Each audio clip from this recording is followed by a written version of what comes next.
Should we be concerned over the future of the world's tallest roller coaster? Could Six Flags be following the whole Top Thrill Dragster drama really closely? And if Cedar Fair decides not to add a vertical spike, Six Flags is the company that would highly consider this. Kingda Ka opened in 2005 as the world's tallest 456 feet and fastest 128 miles an hour roller coaster in the world.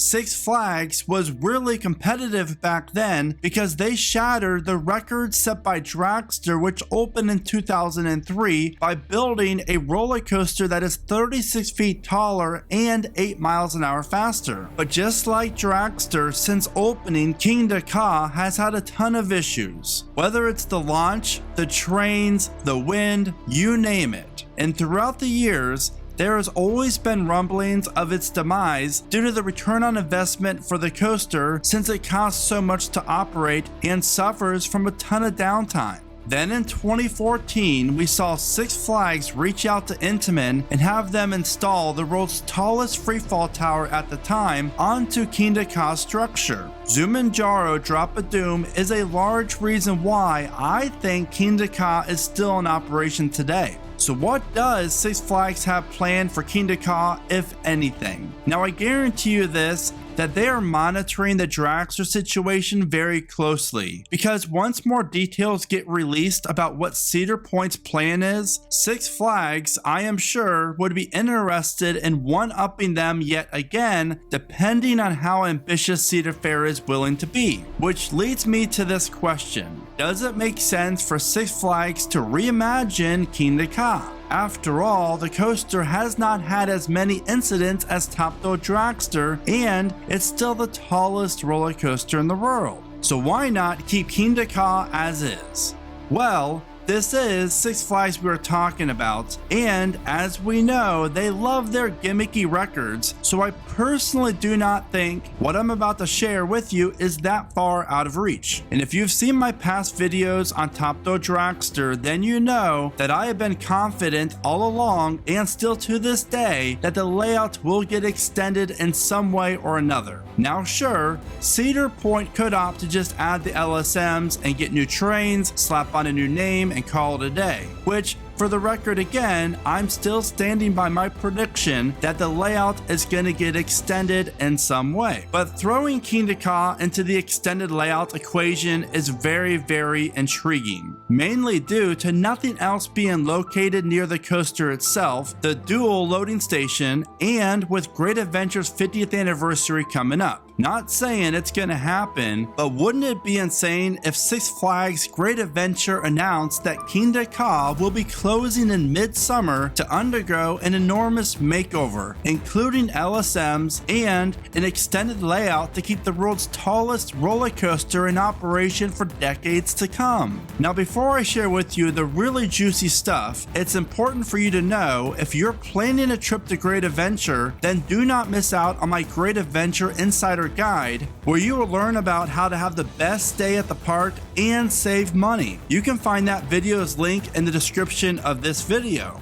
Now there have been rumors about a giga roller coaster possibly coming to Great Adventure in 2024 for the park's 50th anniversary, and while normally I would never believe such a rumor for the Six Flags parks, I have heard this rumor from a bunch of different people, so it's very consistent, which leads to thinking the idea was definitely on the table. So maybe to save money, which we all know that Six Flags is all about doing nowadays, and to protect the future of Ka, Six Flags is already coming up with their own plan to make one of the world's best roller coasters out of Kingda Ka. Here's an aerial view of the park's Intamin Strata, and as you can see, there is not a lot near it. So given a chance, Intamin and Zamperla, or both, since I do think they're both working together with Dragster, could do just about anything if Six Flags would be willing to hand out the bread for it.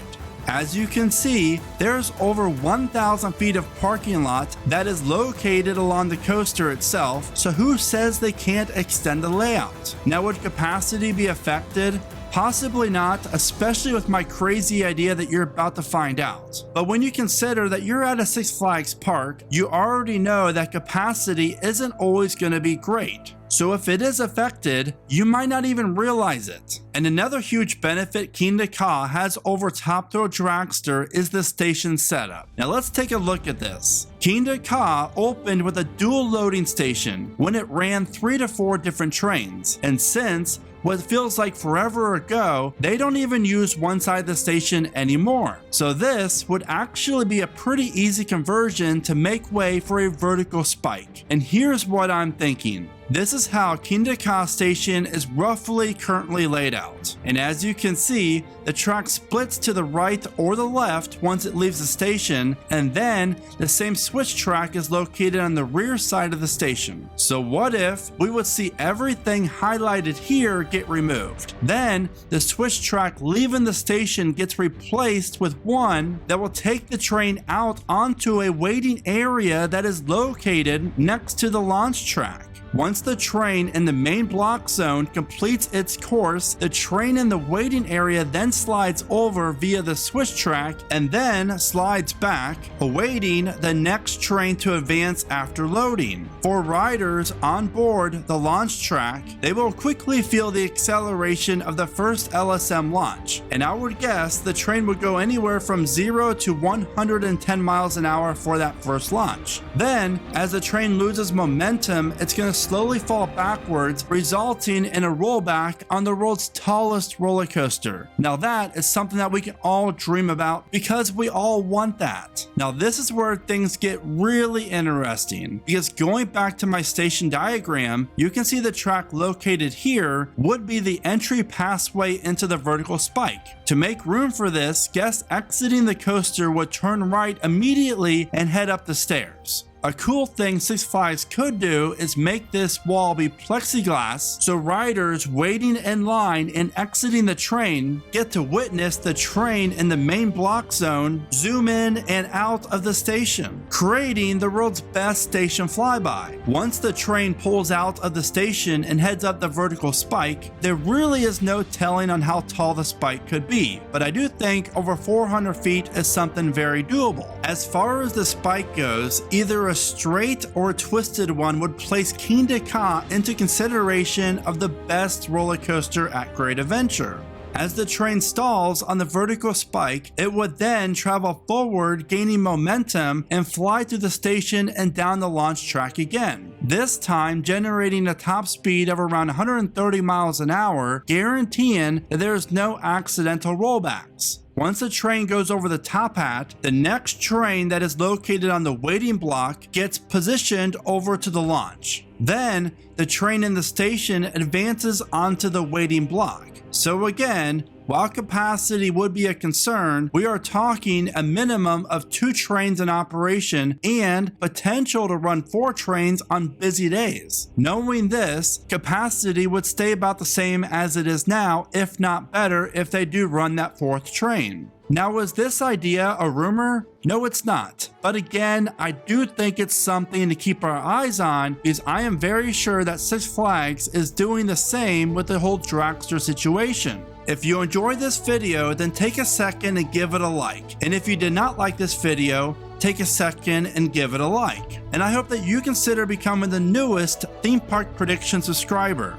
So what are your thoughts about Kingda Ka's future? Are you concerned for the 456-foot tall roller coaster? And what do you think about my ideas on how to make Kingda Ka more reliable and a better overall coaster? Be sure to let me know in the comments. And as always, thank you so much for watching. Remember to smile today, think positive, and keep riding coasters.